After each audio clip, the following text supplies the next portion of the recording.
Hello everyone, welcome to the maths world. ఈ వీడియోలో 8th class maths 7th chapter frequency distribution tables and graphs ఈ chapter లో exercise 7.1 లో 10, 11, 12, 13, 14 problems ఎలా చేయాలో ఈ రోజు వీడియోలో నేర్చుకుందాం. 10th problem, arithmetic mean of marks out of 25 marks కి ఎగ్జామ్ పెట్టారు.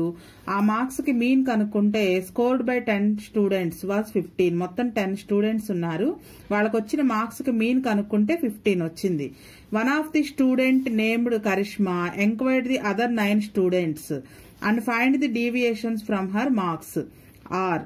అంటే వాళ్ళ ఆ 10 మెంబర్స్ లో కరిష్మా అనే స్టూడెంట్ మిగతా 9 మెంబర్స్ కి వచ్చిన మార్క్స్ ని ఎంక్వైరీ చేసి తనకంటే ఎవరికి ఎక్కువ వచ్చాయి ఎవరికి తక్కువ వచ్చాయి అనే డీవియేషన్స్ కనుక్కుంది. ఇక్కడ మైనస్ అంటే తనకంటే తక్కువ వచ్చిన వాళ్ళు, ఈ పాజిటివ్ నెంబర్స్ అంటే తనకంటే ఎక్కువ మార్క్స్ వచ్చిన వాళ్ళు అనమాట. సో మిగిలిన 9 మెంబర్స్ యొక్క డీవియేషన్స్ కనుక్కుంది. అందులో ఒకరికి -8 అంటే కరిష్మా కంటే కూడా 8 మార్క్స్ తక్కువ వచ్చాయి, ఇంకొకరికి కరిష్మా కంటే 6 తక్కువ వచ్చాయి, ఇంకొకరికి 3, ఇంకొకరికి 1 తక్కువ వచ్చాయి. 0 అంటే ఈ అమ్మాయికి ఈ స్టూడెంట్ కి కరిష్మాకి ఎన్ని వచ్చాయో అన్ని మార్క్సే వచ్చాయి అనమాట. నెక్స్ట్ ఇంకొకరికి కరిష్మా కంటే 2 మార్క్స్ ఎక్కువ వచ్చాయి, ఇంకొకరికి 3, ఇంకొకరికి 4, ఇంకొకరికి 6. అంటే డీవియేషన్స్ ఆల్రెడీ కరిష్మా కనుక్కుంది. ఇప్పుడు మనం కనుక్కోవాల్సింది కరిష్మా మార్క్స్ అనమాట. కరిష్మాకి వచ్చిన మార్క్స్ తెలియదు కాబట్టి ఈ కరిష్మా మార్క్స్ ని ఎక్స్ అనుకుని ఈ ప్రాబ్లం ని చేస్తాం. డీవియేషన్ మెథడ్ లోనే చేస్తాము. Mean of marks scored by 10 students. Mean of marks scored by 10 students is equal to 15. 10 students కి వచ్చిన మార్క్స్ కి మీన్ కనుక్కుంటే 15 వచ్చింది. అయితే అందులో కరిష్మాకి ఎన్ని మార్క్స్ వచ్చాయనేది మనం కనుక్కోవాలి. సో లెట్ కరిష్మాస్ మార్క్స్ తెలియదు కాబట్టి ఎక్స్ అనుకుందాం. అయితే ఈ కరిష్మా మిగిలిన 9 స్టూడెంట్స్ దగ్గరికి వెళ్లి వాళ్ళకి వచ్చిన మార్క్స్ అడిగి తనకంటే ఎవరికి ఎక్కువ వచ్చాయి ఎవరికి తక్కువ వచ్చాయి అనేది ఎంక్వైరీ చేసింది అనమాట. ఆ డీవియేషన్స్ అనేవి రాద్దాం first. So deviations from her marks, deviations from her marks is equal to, so ఒకరికి తనకంటే 8 తక్కువ వచ్చాయి, ఇంకొకరికి -6, -3, -1, 0, 2, 3, 4, 6. సో మిగిలిన 9 మెంబర్స్ మార్క్స్ ని ఎంక్వైరీ చేసినప్పుడు వాళ్ళ మార్క్స్ ఇలా ఉన్నాయన్నమాట. సో మనకి డీవియేషన్ మెథడ్ లో మీన్ కనుక్కోవడానికి ఫార్ములా ఉంది కదా, ఆ ఫార్ములాని వేసుకుందాం. Mean is equal to A plus sigma xi minus A by n. ఇక్కడ ఏ అంటే ఎజ్యూమ్డ్ మీన్. తనకి కరిష్మాకి ఎన్ని వచ్చాయో తెలియదు కాబట్టి దాన్ని x అనుకుందాము. కరిష్మాకి వచ్చిన మార్క్స్ లో నుంచి మిగిలిన మార్క్స్ ని సమ్ చేస్తే వచ్చిన డీవియేషన్స్ ఇవి. ఆల్రెడీ డైరెక్ట్ గా డీవియేషన్స్ ఇచ్చేసారు మనకి, సో అవే రాసేద్దాం deviations. -6 plus -3 plus -1 plus 0 plus 2 plus 3 plus 4 plus 6 by మొత్తం 10 మెంబర్స్ కాబట్టి బై నెంబర్ ఆఫ్ అబ్జర్వేషన్స్ 10 అవుతాయి. ఇక్కడ ఇవన్నీ యాడ్ చేసినప్పుడు +6 -6 క్యాన్సిల్, +3 -3 క్యాన్సిల్, ఇక క్యాన్సిల్ అయ్యే ఏమీ లేవు. అలానే మనకి మీన్ ఎంత వచ్చింది అంటే 15 వచ్చింది కాబట్టి మీన్ దగ్గర 15 అని రాసుకుంటాము. 15 is equal to X plus ఇవన్నీ యాడ్ చేస్తే -8, -1, -9 నెగిటివ్ నెంబర్స్ వరకు యాడ్ చేస్తే positive numbers 2 + 4 6 by 10. So 15 is equal to X plus -9 లో నుంచి 6 మైనస్ చేస్తే -3 బై 10. మనకి ఎక్స్ వాల్యూ కావాలి కాబట్టి -3 బై 10 లెఫ్ట్ సైడ్ వస్తే +10 3 బై 10 అవుతుంది ఈజ్ ఈక్వల్ టు ఎక్స్. ఇక్కడ ఫ్రాక్షన్స్ ఎడిషన్ చేసినట్లుగా చేస్తే 1కి 10కి ఎల్సిఎం 10, క్రాస్ మల్టిప్లికేషన్ చేయొచ్చు. ఇలా ఎల్సిఎం వచ్చినప్పుడు 15 × 10 plus 3 × 1 is equal to x. So x is equal to 15 10s 150 plus 3 1s 3 by 10. 150 plus 3 153 by 10.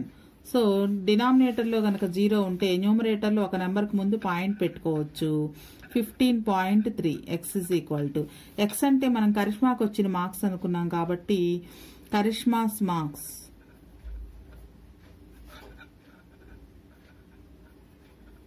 Karishma's marks is equal to 15.3. కరిష్మాకి 15.3 marks వచ్చాయి.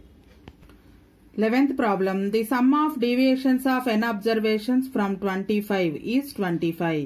మొత్తం అబ్జర్వేషన్స్ ఎన్నున్నాయో ఇవ్వలేదు, n అబ్జర్వేషన్స్ అనుకుంటే డీవియేషన్స్ కనుక్కొని వాటన్నిటిని సమ్ చేస్తే గనక 25 వచ్చింది.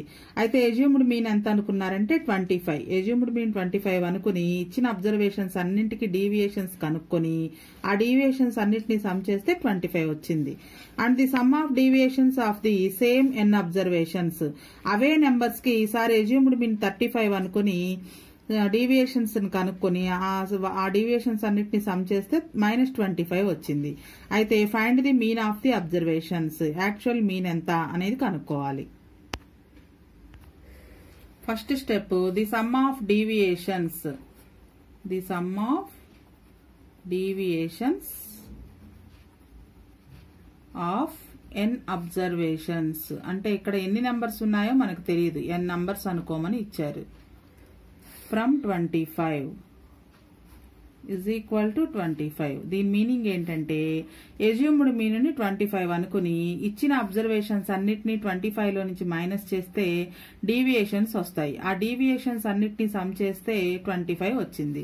సో దీన్ని మనం ఫార్ములా రూపంలో రాసుకున్నట్లయితే mean is equal to assumed mean A plus sigma xi minus A అంటే డీవియేషన్స్ అన్నమాట బై ఎన్.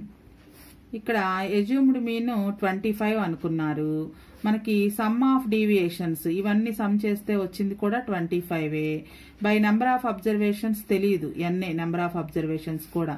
సో మీన్ అనేది కూడా తెలియదు, మీన్ ఎక్స్ అనుకోవాలి. ఇటువంటిది ఇంకో సిచ్యుయేషన్ అంటే ఈసారి ఎజ్యూమ్డ్ మీన్ 35 అనుకుంటే సమ్ ఆఫ్ డీవియేషన్స్ -25 వచ్చింది, అది కూడా రాద్దాం. ఇదే లెక్కలో ఇచ్చారు. The sum of deviations of the sum of deviations of n observations, మొత్తం n అబ్జర్వేషన్స్ ఉన్నాయి. ఫ్రమ్ 35 ఈసారి ఎజ్యూమ్డ్ మీన్ 35 అనుకుని డీవియేషన్స్ కనుక్కుని సమ్ చేస్తే -25 వచ్చింది. దీన్ని కూడా ఫార్ములాలో సబ్స్టిట్యూషన్ చేసినట్లయితే mean is equal to A plus sigma xi minus A by N. ఇక్కడ ఏ అంటే ఎజ్యూమ్డ్ మీన్ 35 అనుకుని చేసినప్పుడు సమ్ ఆఫ్ డీవియేషన్స్ వాల్యూ -25 వచ్చింది బై ఎన్. సో ఇది కూడా మీనే. Mean is equal X bar is equal to 35 plus -25 by N. So దీని ఈక్వేషన్ 1 అనుకుందాము, సెకండ్ మీన్ ని ఈక్వేషన్ 2 అనుకుందాము. ఈక్వేషన్ 1 ని ఈక్వేషన్ 2 ని యాడ్ చేసినట్లయితే మనకి ఈక్వేషన్ 1 లోను 2 లోను లెఫ్ట్ సైడ్ ఎక్స్ బార్ అని ఉంది. So X bar plus X bar is equal to right side ఉన్నవి కూడా యాడ్ చేద్దాం. రైట్ సైడ్ ఫస్ట్ ఈక్వేషన్ లో 25 plus 25 by N plus second equation లో right side 35 plus -25 by N.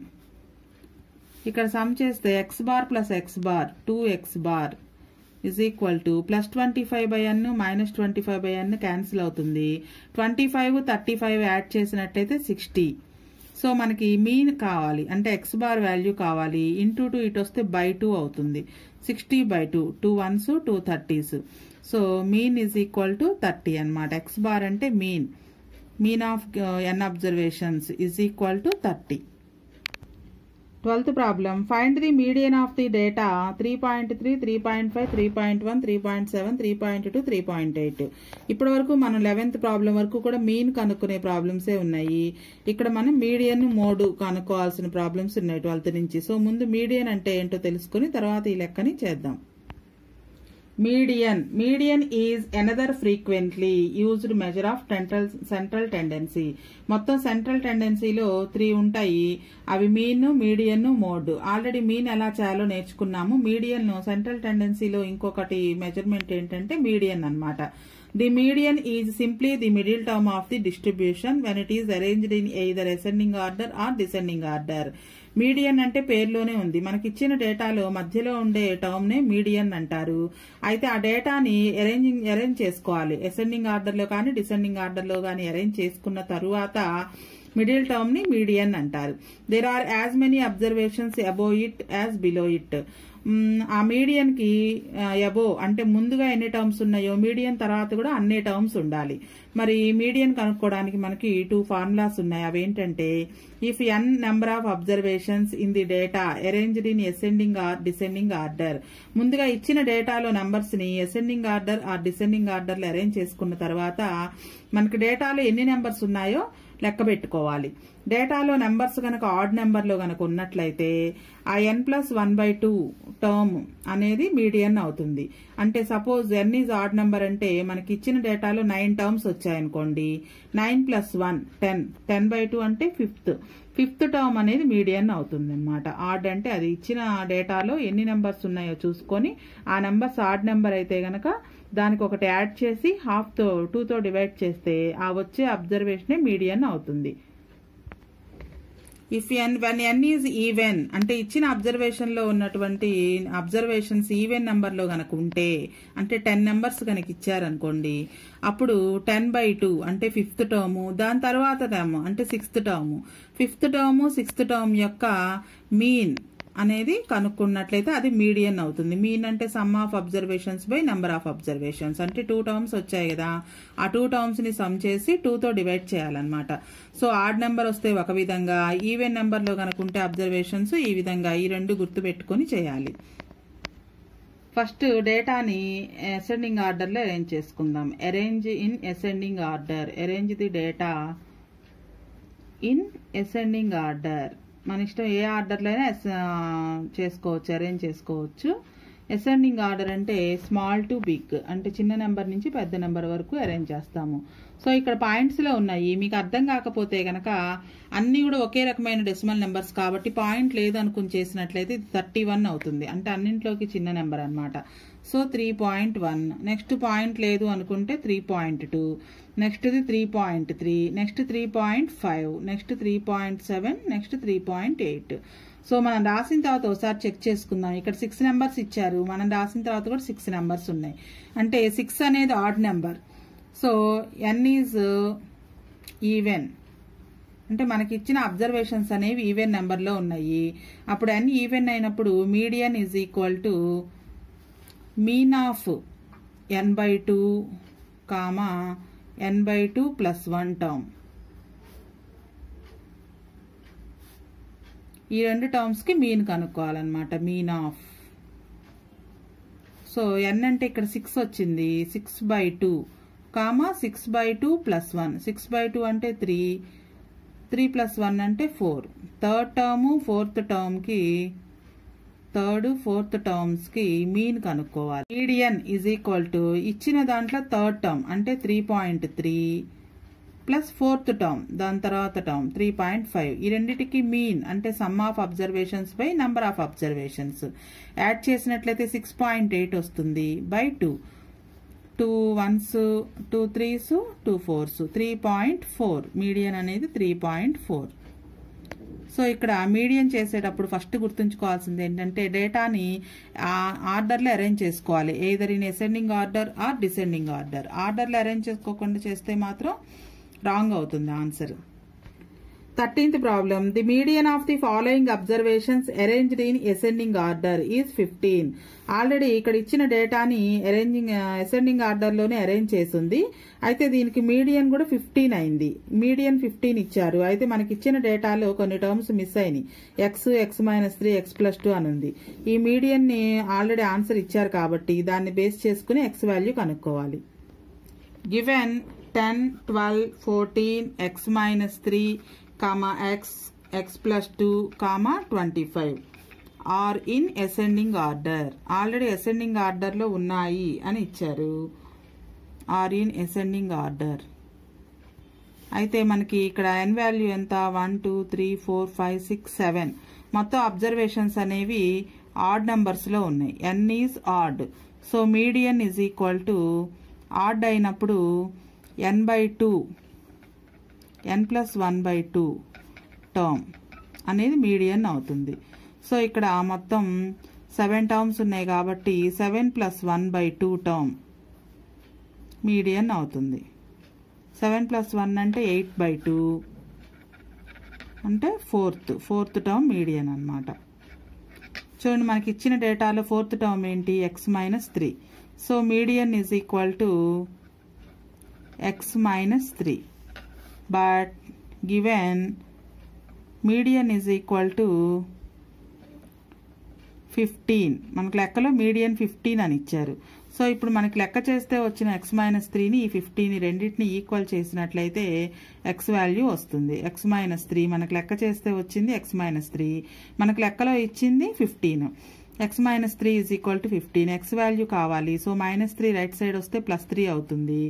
x is equal to 18. So x value 18 అన్నమాట. 14th problem, find the mode of 10, 12, 11, 10, 15, 20, 19, 21, 11, 9, 10. ఇక్కడ mode అంటే మనకి ఇచ్చిన డేటాలు ఏ నెంబర్ అయితే ఎక్కువసార్లు రిపీట్ అవుతుందో దాన్ని మోడ్ అంటారు. ఇది మనం చూసి కూడా చెప్పచ్చు, ఇవి ఎక్కువ బిట్స్కి ఇచ్చే అవకాశం ఉందన్నమాట.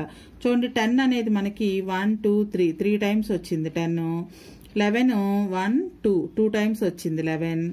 12 1 టైమే. అలానే సో ఎక్కువసార్లు రిపీట్ అయిన వాల్యూ ఏంటంటే 10. So mode of the data is equal to 10. ఇవి చూసి కూడా చేయొచ్చు, దీనికి మనం పేపర్ మీద పెట్టాల్సిన అవసరం లేదు. అయితే ఇంకా ఈజీగా చేయాలి అంటే మీడియన్ లాగా వీటిని కూడా అరేంజ్ చేసుకున్నట్లయితే ఏ నెంబర్ ఎన్నిసార్లు వచ్చిందనేది ఈజీగా అర్థమవుతుంది. ఈ 14th ప్రాబ్లంకి అయితే మోడ్ ఆఫ్ ది డేటా 10 అవుతుంది. 10 అనేది 3 టైమ్స్ రిపీట్ అయింది.